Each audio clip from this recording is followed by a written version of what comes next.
You ask Tiger to calculate. This deals with finding the midpoint between 2 points. The midpoint between the 2 points is 7, -11. Let's solve it step by step. Plot the 2 points and calculate the midpoint using the formula. The coordinates of point 1 are, x1 equals -17, y1 equals 4. The coordinates of point 2 are, x2 equals 31, y2 equals -26. PM represents the midpoint of the 2 points.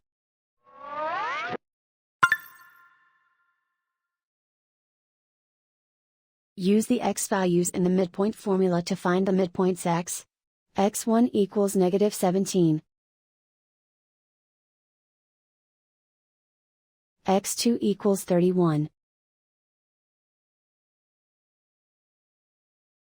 Simplify the arithmetic.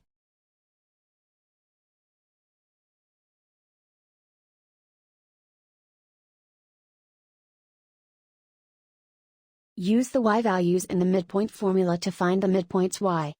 y1 equals 4.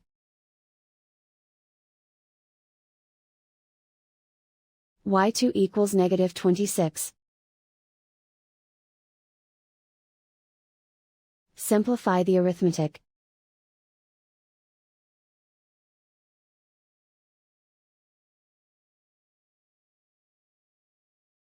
And so, the midpoint is 7, -11.